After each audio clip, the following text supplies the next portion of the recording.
Hi, Terry here. I've been trying to downsize somewhat. I've many collections of things I've gathered through the many years. Rick and I were in this house from 1993 until he died, and I've still been here since.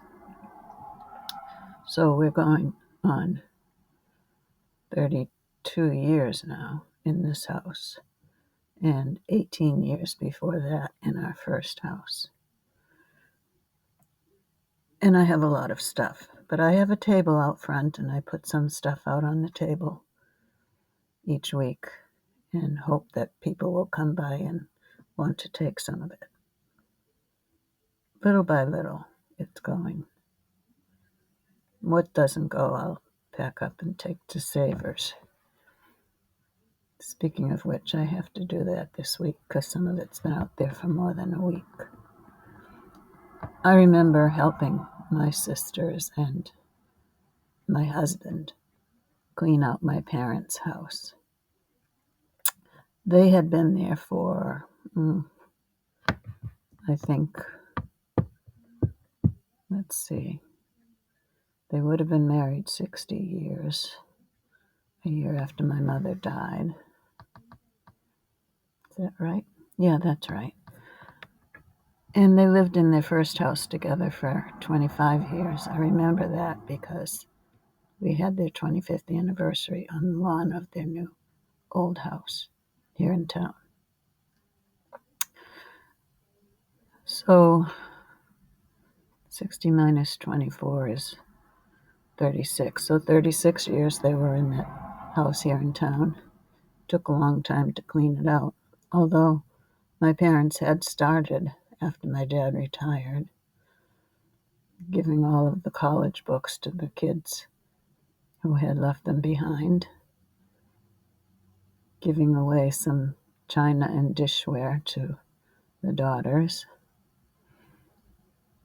I only have one daughter and one son, and I don't think they want very much of their grandparents' china, which, of course, I took here. But I'll try.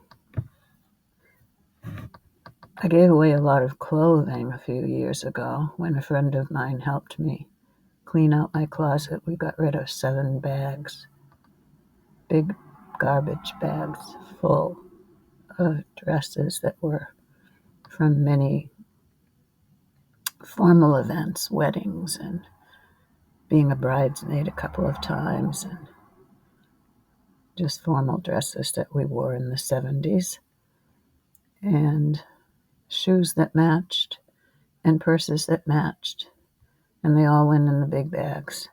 And I had them all stacked in the back of my Traverse then. But they didn't get that far because a young girl came to my shop, the quilt shop, and she asked if I had anything I'd be willing to donate for a fundraiser that she was going to run to make the waiting rooms in the Boston hospitals look a little more attractive. It was during the pandemic, and waiting rooms had fewer chairs and a few feet apart, and no magazines on tables because people would touch them and then other people would touch them and we couldn't touch anything. We were all a little paranoid at those days. I think we've calmed down a lot since then, but we're still weary. I made hundreds of cloth masks during that first year of the pandemic. And I just put them out on the bench in front of my house and left them for free for people to take them as they needed.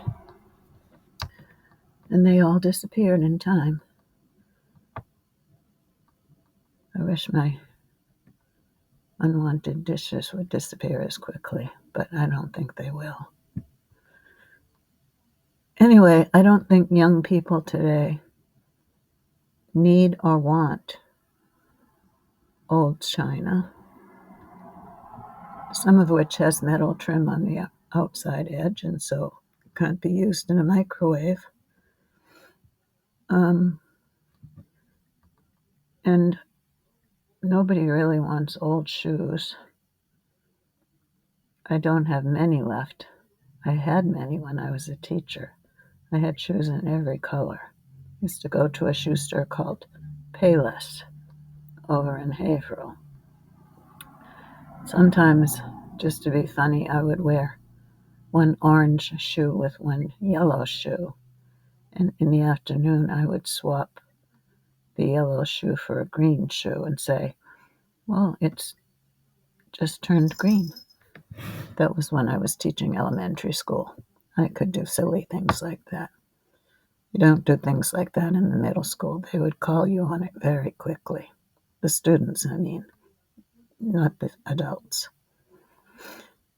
Anyway, just going through all of this stuff brings back so many memories. It slows me down even slower. But I'm getting there.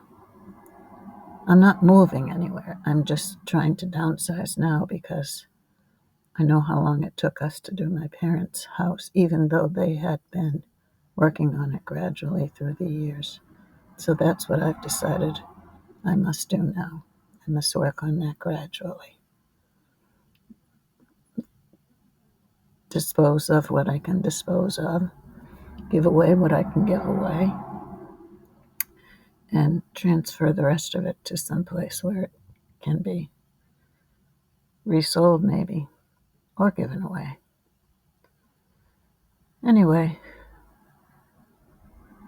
I don't remember why I wanted to talk about that tonight. There was something I came across that I wanted to share, but that memory's flown away. Maybe it will come back another day. Anyway, are you downsizing your stuff yet? Have you decided who you want it to go to and whether they want it or not? Sometimes when they say no thank you, I just nod calmly and say, okay, because how could they fit all of this stuff in their house? I can barely fit it here, and I have a full attic and a full cellar. And they're full, so they have to be cleaned out too, but I'm just starting with the places where I live. And there's enough there to keep me busy for the rest of this year at least. If you decide to undertake this, there's a book out there somewhere.